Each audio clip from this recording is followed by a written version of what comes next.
नमस्कार दोस्तों, स्वागत है आपका एसबीएसई मैथ साइंस पॉइंट पे। मैं आनंद दुबे लेकर आया हूं आपके लिए कक्षा 12 चैप्टर 1 विद्युत आवेश तथा क्षेत्र से निरक्ष स्थिति पर विद्युत क्षेत्र की तीव्रता। दोस्तों, इससे पहले हमने एक और वीडियो अक्षीय स्थिति की तीव्रता पर डाल के रखा है। यदि आपने वो वीडियो नहीं देखा है तो डिस्क्रिप्शन बॉक्स में लिंक है, वहां से जाइए और देखिए हमारा प्यारा प्यारा दोस्तों शुरू करते हैं निरक्ष स्थिति पर विद्युत क्षेत्र की तीव्रता। तो सबसे पहले कुछ बातें कर लेते हैं कि निरक्ष स्थिति पर वास्तव में निरक्ष स्थिति होती क्या है।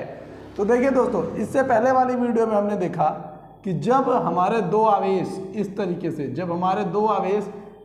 से रहते थे तो एक ही अक्ष पर जब कुछ रहता था तो उसे हम अक्षीय कहते थे। सीधी बात, नो बकवास। बात आई समझ में? इतना आपको आ रहा है बात पकड़ में कि नहीं? अब देखिए, ये बिंदु हमने इसे ए मान लिया और इस बिंदु को हमने बी मान लिया। ठीक दोस्तों, ये बिंदु हमने ए माना और ये बिंदु हमने बी माना। कॉमन सी बात, कोई लफड़ेबाजी नहीं।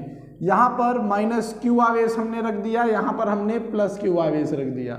अब देखिए, यहाँ से यहाँ तक के बीच की दूरी हमने कुछ मान ली, यहाँ से यहाँ तक की कुछ दूरी मान लिया कि चलिए मान लेते हैं ये टोटल दूरी कितनी है, 2D है।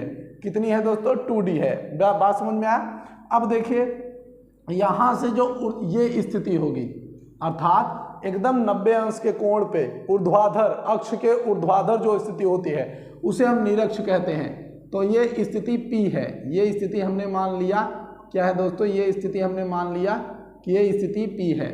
ठीक, अब यहाँ पर हम क्या देखते हैं, हमें क्या पता करना है? हमें ये पता करना है निरक्ष स्थिति में कि यहाँ से दोस्तों देखिए, इस बिंदु से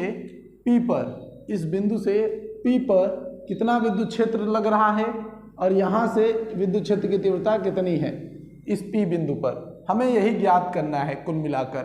अब इसमें क्या क्या हम काम करेंगे उसे देखते हैं।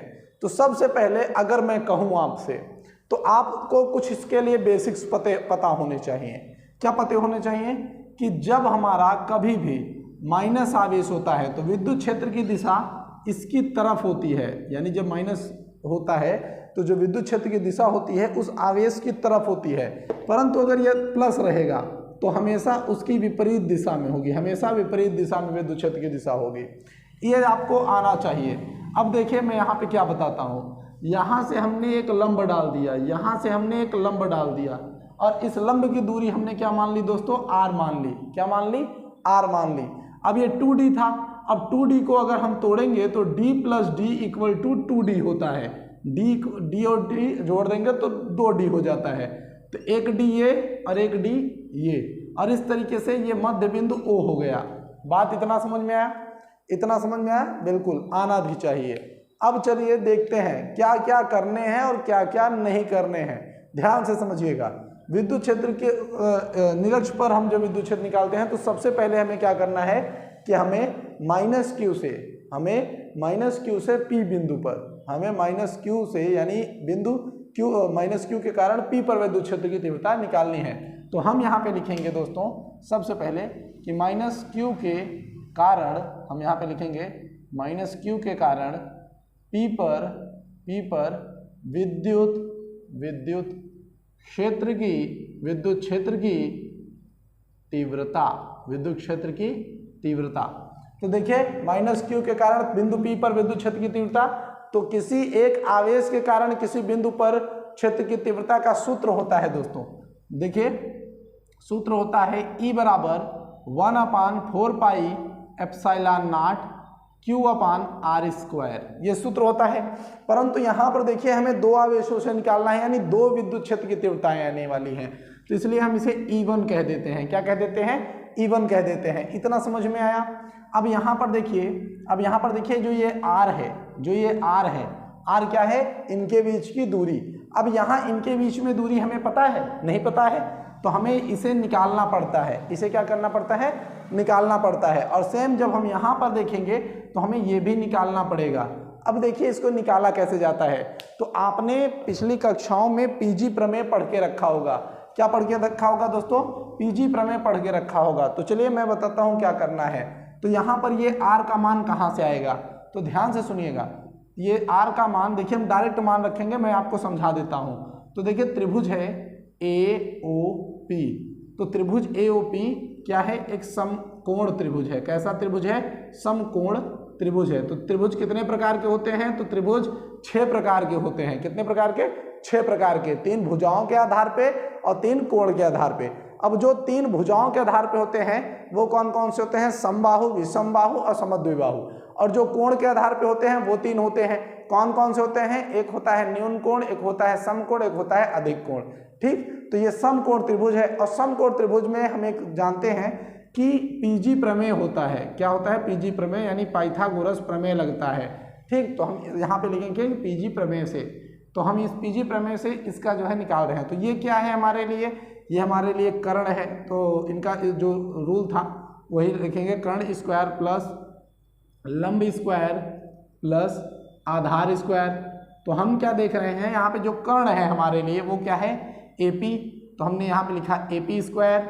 लंब हमारे लिए क्या है, PO या OP स्क्वायर प्लस आधार क्या है हमारे लिए, AO या OA स्क्वायर। अब AP स्क्वायर ही हमें AP निकालना है, तो AP स्क्वायर।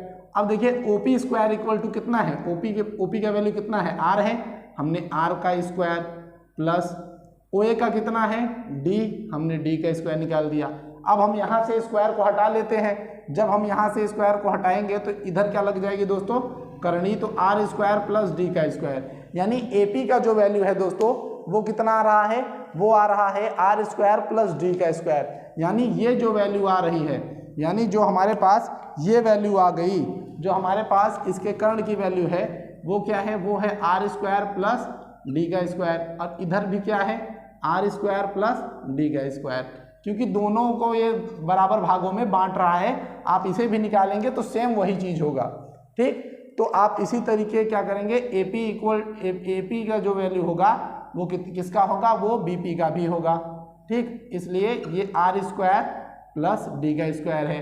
ठीक, तो यानी कुल मिला के R का वैल्यू ये हो गया। तो हम यहाँ पे लिख सकते हैं, देखिए यहाँ पे हम लिख सकते हैं, जहाँ R बराबर करनी में R स्क्वायर प्लस D का स्क्वायर है, तो हम क्या करेंगे, बस उसी को मान को रख देंगे। तो A1 देखिए क्या करेंगे, E1, या फिर थोड़ा सा हम इधर ले लेते हैं जिससे कि एक एक चीज़ समझ में आए। तो देखिए E1 बराबर 1/4 पाई एप्सिलॉन नॉट, और यहाँ पर Q, और ये R का स्क्वायर है। यानी हमें क्या करना है, दोस्तों, Q को लिखना पड़ेगा।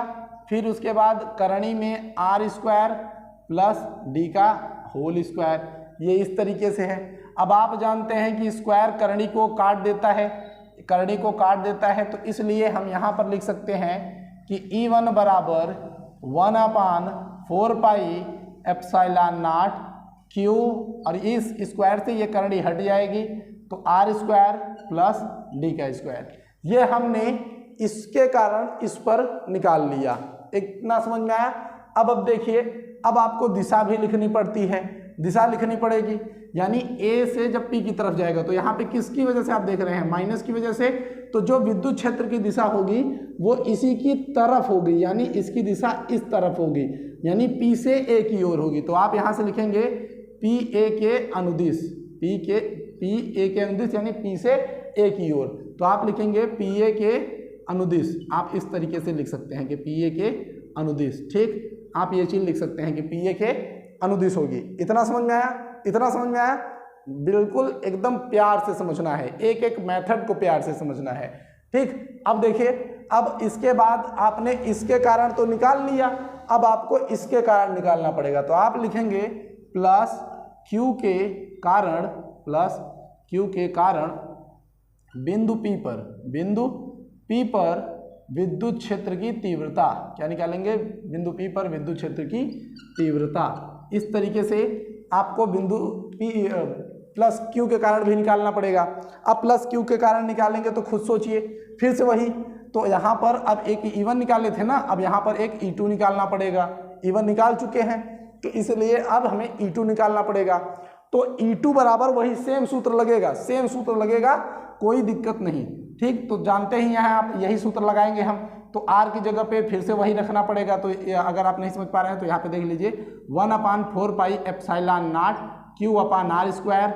और आप भी जानते हैं कि बिंदु अगर इसमें निकालेंगे तो यहाँ पर भी तो आर यही है, जो आर यहाँ पर था वही आर यहाँ पर भी है, तो हम सेम वही लिख देंगे कि भाई 1/4 पाई एप्सिलॉन नॉट क्यू अपान करणी में ब्रैकेट लगा दीजिए आर स्क्वायर प्लस डी का स्क्वायर। और ये अब आप जानते हैं कि ये स्क्वायर की वजह से ये करणी हट जाएगी, तो इसका मतलब जो हमारे पास वैल्यू आ रहा है, देखिए जो वैल्यू आ रहा है वो क्या है, वो है E2 बराबर 1/4 पाई एप्सिलॉन नॉट क्यू अपान, और ये करणी को हटा देगा तो इस वजह से क्या हो जाएगी आर स्क्वायर प्लस डी का स्क्वायर। अब देखिए यहाँ पर ये तो सही है, परंतु दिशा बदल जाएगी, क्योंकि यहाँ पे प्लस क्यू के कारण है, यानी ये प्लस क्यू के कारण के हम चेक कर रहे हैं, तो दिशा इस तरफ चली जाएगी, इस साइड में, यानी यहाँ पे दिशा को हमें दूसरा लिखना पड़ेगा। तो अब दिशा B से P की तरफ उधर जा रही है, यानी B से P के अनुदिश, B से P के अनुदिश, तो इस BP के अनुदिश आप लिखेंगे। ठीक दोस्तों, अब यहाँ पे मैं आपको कुछ और समझा दूँ, बिल्कुल समझाना चाहिए। देखिए तो ये इस तरीके से हो जाता है, ठीक। तो यहाँ पर देखिए, यहाँ पर अगर हम इस कोण को थीटा लें, अगर हम इस कोण को थीटा ले रहे हैं तो हमारे पास ये कोण भी थीटा होता है, आया बात समझ में। और इस कोण को अगर थीटा लेंगे तो ये कोण भी थीटा आता है, क्योंकि ये दोनों समांतर हैं, सीधी बात है। सम्मुख हो जाए, सम्मुख कोण बराबर होते हैं, आप भी जानते हैं इस चीज़ को, वहाँ पे भी आप देख रहे हैं। अब देखिए, अब एक चीज़ आपको क्या करना पड़ेगा, अब आपको यहाँ पे एक और रूल पता होना चाहिए, यहाँ पे आपको पता होना चाहिए, यहाँ पे आपको पता होना चाहिए component of vector, class 11th में चैप्टर नंबर 5 में के अंदर आपको पढ़ाया जा चुका है ये चीज़। तो यानी आपको यहाँ पे कंपोनेंट ऑफ वेक्टर आपको वेक्टर पता होना चाहिए। यदि नहीं पता है तो मैं आपको सिखाता हूँ, चलिए यहाँ पर थोड़ा फोकस बनाइएगा, मैं यहीं पे लिख रहा हूँ जिससे कि आपको एकदम प्रेम से एक एक चीज़ समझ में आ जाए। तो देखिए, मान लेते हैं कि जैसे कोई क्या होता है, देखिए वेक्टर का मतलब ही होता है सदिश। क्या होता है दोस्तों, अभी के लिए हम यहाँ पे लिख रहे हैं, ध्यान से सुनिएगा कि यहाँ पे आपको समझ में भी आएगा कुछ चीज़, यहाँ पे भी आपको कुछ समझ में आएगा, मैं बता रहा हूँ। सदिश, वेक्टर का मतलब होता है सदिश।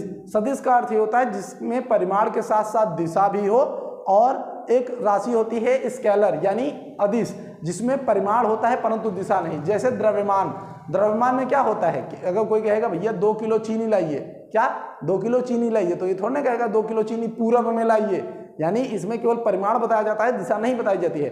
परंतु अगर मैं ये कहूँ कि यहाँ से मेरा घर 2 किलोमीटर दूर है, तो क्या पहुँच सकते हैं? नहीं, आपको ये भी बताना पड़ेगा मुझे कि 2 किलोमीटर दूर पूर्व दिशा में है, तब आप सही समय पर और सही जगह पर पहुँच पाएंगे। तो इसी तरीके से सदिश राशियों को वेक्टर के रूप में प्रदर्शित किया जाता है। तो ध्यान से देखिए, यदि कोई चीज ऐसे तिर्यक रेखा में गतिमान हो, ऐसे तिर्यक गतिमान हो, तो होता क्या है कि वो y अक्ष की तरफ भी बढ़ रहा होता है और x अक्ष की तरफ भी बढ़ रहा होता है। अगर ये मूल बिंदु O है, हम मान लेते हैं ये मूल बिंदु हमारे पास O है, ठीक, तो ये y अक्ष की तरफ भी बढ़ रहा है और ये किधर बढ़ रहा है? x अक्ष की तरफ भी। तो हम क्या करते हैं, यहाँ पे इसे a मान लेते हैं, यहाँ पे इसे b मान लेते हैं, यहाँ इसे c मान लेते हैं। अब करेंगे क्या, अब आपको पता है कि ये जो कोण है वो 90 डिग्री का है। भाई साहब लंब है और लंब हमेशा 90 डिग्री का कोण बनाता है, आपको पता होना चाहिए। तो हम इसी में अपना साइन थीटा रखते हैं। साइन थीटा बराबर क्या होता है दोस्तों? तो लंब बटा कर्ण होता है। क्या होता है? लंब बटा कर्ण। अब देखिए, हम यहाँ पे साइन थीटा रख रहे हैं, तो यहाँ पे लंब क्या है? लंब क्या है? A B. क्या है? लंब है ए बी। और कर्ण क्या है दोस्तों? ओ ए। क्या है? ओ ए। और यहाँ पे याद रखिएगा, ओ ए जो है हमारा, ये बल लगा रहा है, इसलिए हमारे पास यफ रहेगा, ठीक। अब यहाँ पे ओ ए इधर आ गया, तो जब इधर आया तो ओ ए साइन थीटा बराबर ए बी, ठीक। अब देखिए, जो हमारा ए बी है वो किसके बराबर है? वो हमारे ओ सी के बराबर है। किसके? ओ सी के। तो देखिए, ओ सी के बराबर ये है, तो हम यहाँ पे लिख सकते हैं कि ए बी बराबर ओ सी, ठीक। तो यहाँ से क्या हो जाएगा, और ओ ए बराबर हमारे पास, और ओ ए बराबर हमारे पास यफ है, तो यहाँ पे हम लिख देंगे यफ साइन थीटा बराबर ओ सी। तो इसका मतलब हमारे पास ये, जब हम इधर कोण निकालेंगे, थीटा के अपोजिट कोण निकाल रहे हैं, जब हम थीटा के अपोजिट कोण निकाल रहे हैं, तो हमें साइन थीटा मिला। क्या मिला? f साइन थीटा मिला।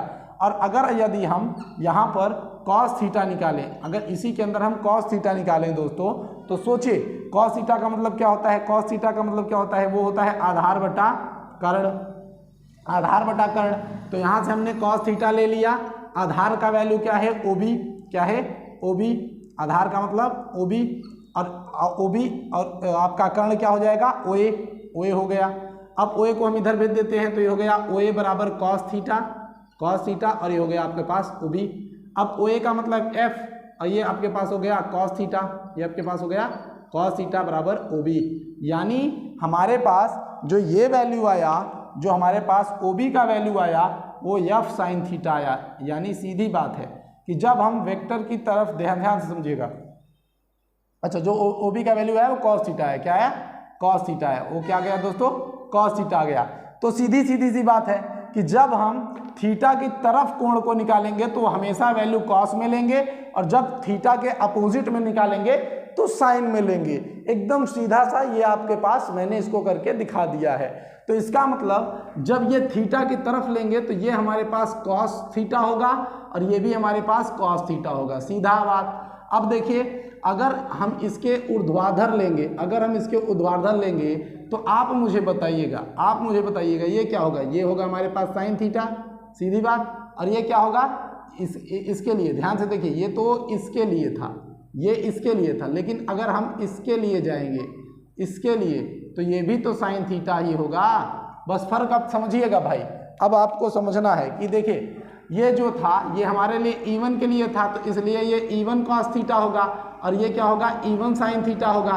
और ये हमारा E2 के लिए cos थीटा आया था, तो ये E2 cos थीटा होगा, और ये E2 के लिए आया है तो ये E2 साइन थीटा होगा। इतना छोटा सा बात है, ठीक। अब देखिए, परिमाण इनके समान है परंतु दिशाएं विपरीत हैं। इसके और इसके परिमाण समान है परंतु दिशाएं विपरीत हैं, सीधी बात। तो दिशा विपरीत है, दिशा विपरीत है, तो इसका अर्थ ये है, इसका अर्थ ये है कि ये दोनों कैंसिल हो जाएंगे। तो हम यहाँ पर अब देखिए दोस्तों, अब आपको सवालें समझनी है। मैं इसको इरेज कर रहा हूँ, अगर किसी को समझना है स्क्रीनशॉट ले सकते हैं आप। तो देखिए यहाँ पर अब आपको करना क्या है? अब यहाँ पर हम यहाँ पे देख रहे हैं कि एक चीज़ यहाँ पे हमने और देखा कि E1 और E2 बराबर हैं, तो हम यहाँ पे लिख सकते थे कि E1 बराबर E2 है। तो ये हमने लिख दिया कि E1 बराबर E2 है हमारे पास। दूसरी चीज़ हम यहाँ पे क्या लिख रहे हैं? देखिए कि E1 sine theta, E1 sine theta और E2 sine theta, E2 sine theta के परिमाण समान हैं, परिमाण समान हैं, परंतु दिशाएं विपरीत हैं, परंतु दिशा विपरीत हैं, दिशा विपरीत हैं। अर्थात ये घट जाएंगे या कट जाएंगे या शून्य हो जाएंगे, अर्थात ये शून्य हो जाएंगे, शून्य होंगे। E1 cos theta, E1 cos theta और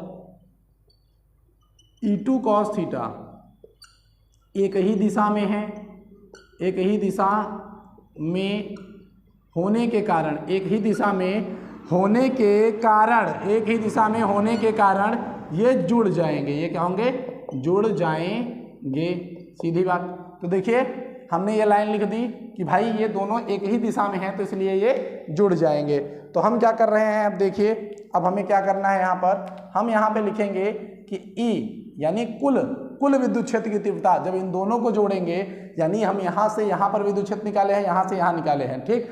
तो अब हमें अगर कुल चाहिए तो दोनों को जोड़ देना है, दोनों को जोड़ देना है। तो इसलिए E बराबर E1 cos theta plus E2 cos theta, ठीक। अब देखिए यहाँ पर E1 और E2 बराबर है, यहाँ पे हमने लिखा है, तो हमने क्या किया? E2 के जगह पे हम E1 लिख देंगे। तो E बराबर E1 cos theta plus E1 cos theta, ठीक। आप यहाँ पे लिख सकते हैं चूंकि, या चूंकि आप चूंकि लिख के यहाँ पे लिख देंगे E1 इक्वल टू E2 है, ठीक। दोनों को जोड़ देते हैं, जोड़ने पर आ जाएगा E बराबर 2E1 cos थीटा। अब आप देखिए, अब आप देखिए ये दोनों एक दूसरे के बराबर हैं, दोनों बराबर हैं, आपको पता है। तो यहाँ से आप cos थीटा निकालेंगे। जब आप इसमें cos थीटा निकालेंगे, आप इसमें ही निकाल लेते हैं। तो जब हम इसमें cos थीटा निकालेंगे तो देखिए cos थीटा बराबर क्या होता है, आधार बटा कर्ण। क्या होता है, आधार बटा कर्ण। तो cos थीटा इसमें आधार क्या है, d। आधार क्या है, d है, हमने d लिख दिया। तो आधार हमारे पास क्या था, d। और देखिए कर्ण हमारे पास क्या है, कर्ण हमारे पास है r स्क्वायर प्लस d का स्क्वायर। तो ये हमारे पास कर्ण है, तो यानी हम cos थीटा की जगह पे ये इस्तेमाल करेंगे। और E1 की जगह पे हम इसके वैल्यू को जो कि यहाँ पर है इसे इस्तेमाल करेंगे। तो अब हम यही करेंगे, चलिए देखते हैं। तो अब देखिए यहाँ पे करना क्या है दोस्तों, आपको आप लिखेंगे E बराबर 2 और E1 का वैल्यू रखेंगे 1/4 pi epsilon not Q upon R का स्क्वायर। ठीक, R का स्क्वायर क्या था वही लिख दीजिए जो R का स्क्वायर है वहाँ पर। तो यहाँ पर R का स्क्वायर है R स्क्वायर प्लस D का स्क्वायर और फिर गुणा cos थीटा का जो वैल्यू है हम उसे लिख देते हैं D अपान करणी में R स्क्वायर प्लस D का स्क्वायर। एकदम आराम से, कोई दिक्कत नहीं, इतना रख देंगे। अब क्या करेंगे, देखिए ऊपर वाले को गुणा कर लेते हैं। तो ऊपर वाले को गुणा कर लेंगे तो क्या हो जाएगा 2QD। नीचे वाले को देखिए हम यहाँ पे क्या कर रहे हैं, देखिए ये हो गया हमारे पास 4 पाई एप्सिलॉन नॉट। इनको देखिए मैंने क्या किया, इनका और इनका गुणा करके 2QD लिख दिया। उसके नीचे मैंने इनको लिख दिया 1/4 पाई एप्सिलॉन नॉट। अब यहाँ पर देखिए क्या बचा हुआ है, 1/r स्क्वायर प्लस D का स्क्वायर गुणते 1 अब देखिए मैं यहाँ से करणी को हटा दूँ तो R स्क्वायर प्लस D का स्क्वायर का होल स्क्वायर 1/2 बचता है। ये बचेगा, एकदम सही कह रहे हैं। चलिए अब इधर ध्यान दीजिए, अब थोड़ा आपको इधर फोकस करना है। देखिए दोस्तों, अब अगर देखें हम तो हमें एक चीज़ दिखती है, एक चीज़ हमें दिख रही है कि अगर हम इनका गुणा करते हैं तो क्या होगा। तो देखते हैं इनके गुणे से क्या हो जाएगा। ठीक, तो इनके गुणे से हम देख लेते हैं। ये बस 1 मिनट रुके रहिए दोस्त, बस 1 मिनट। चलिए तो देखते हैं, एकदम प्यार से, एकदम आराम से एक एक चीज़ों को समझते चलिएगा। देखिए तो यहाँ पर हम क्या करते हैं, यहाँ पर E बराबर हमने E बराबर 2QD लिखा। नीचे क्या हो गया 4 पाई एप्सिलॉन नॉट, ये हो गया। अब देखिए गुणा करते हैं, गुणा है। अब देखिए यहाँ पर जब हमने इसका गुणा किया तो इसका तो घात 1 है, सीधी बात, इसका तो घात 1 है और एक ये। जब दोस्तों हम a पे घाते यम गुणते a पे घाते n करते हैं तो am प्लस n करते हैं, यानी 2 पे घाते अगर 4 हो गुणते 2 पे घाते 4 हो तो हम लोग 2 पे घाते 8 कर देते हैं, यानी इनको जोड़ देते हैं। सही कहा, वही चीज़ यहाँ पर भी करना है हमें। ठीक, वही चीज़ सेम हमें यहाँ पर भी करना है। अब हम क्या करेंगे, ये सेम है तो हम यहाँ पे लिख देंगे R स्क्वायर प्लस D का स्क्वायर परंतु 1 प्लस 1/2। अब 2 1 का 2 और ये 3। ठीक, तो यहाँ पर हो गया E बराबर 2QD upon 4 pi epsilon not. ठीक, इतना कर लेंगे। फिर इंटू 1/1 यहाँ पर हो जाएगा R स्क्वायर प्लस D का स्क्वायर 3/2। इतना कर लेंगे, इतने में कोई दिक्कत नहीं, बहुत अच्छा है। अगर इतने में कोई दिक्कत नहीं है तो बहुत अच्छा है। ठीक, अब देखिए करना क्या है, आप अगर देखें तो जो आपका D है, जो आपका ये D है, ये D R की तुलना में छोटा है, बहुत छोटा होता है। सपोज दैट मैं आपको ये कह दूं कि आप मान लेते हैं कोई एक टावर है और टावर के सामने जाके ऐसे खड़े हो जाइए। अब टावर यहाँ पर है, अब टावर से आपकी दूरी तो बहुत कम है परंतु उसकी ऊंचाई तो बहुत ज़्यादा ऊपर है। तो इसी तरीके से ये ऊंचाई ज़्यादा है परंतु व्यक्ति की टावर से दूरी कम है। तो हम यहाँ पे लिख देंगे कि D, देखिए यहाँ पे हम लिखेंगे कि R जो है much greater than two R है, अतः D नगण्य है। नगण्य का अर्थ होता है न गिने जाने वाला। ठीक, और ये तभी आप करेंगे जब प्लस या माइनस होगा, गुणा में कभी नहीं किया जाता है, याद रखिए। ठीक, तो इसलिए हमने ऐसा कर दिया। तो अब यहाँ पे क्या हो जाएगा, यहाँ पर हो जाएगा E बराबर 2QD upon 4 pi epsilon not into यहाँ पे 1/r² प्लस, हाँ तो यहाँ पे केवल देखिए r² बचेगा, d हट गया तो dr², और ये हो गया हमारे पास 3/2। 3/2।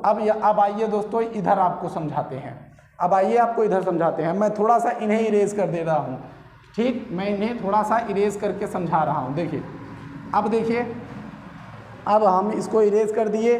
अब देखिए क्या करते हैं, अब यहाँ पर हम लिखेंगे कि E बराबर, देखिए E बराबर 2qd upon 4 pi epsilon not, 4 pi epsilon not into 1 r² है और इनका गुणा कर देते हैं तो ये हो जाएगा 3/2, 2 से 2 कैंसिल हो जाएगा, वैल्यू होगी E बराबर 2qd upon 4 pi epsilon not into 1/r पे घाते 3।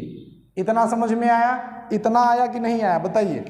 अब देखिए ये जो आपका 2qd है ये सूत्र है विद्युत द्विध्रुव का, ठीक, तो हम क्या करते हैं यहाँ पे विद्युत द्विध्रुव का सूत्र लगा देते हैं। तो यहाँ पे P/4 pi epsilon not into 1/r/3, ये ऐसे होगा, ठीक। हम क्या करते हैं, इसी P को यहाँ पे रख देते हैं तो ये हो जाएगा E बराबर 1/4 पाई एप्सिलॉन नॉट P बराबर r/3, ये, और यही हमारा दोस्तों क्या है, निरक्ष स्थिति में विद्युत क्षेत्र की तीव्रता है।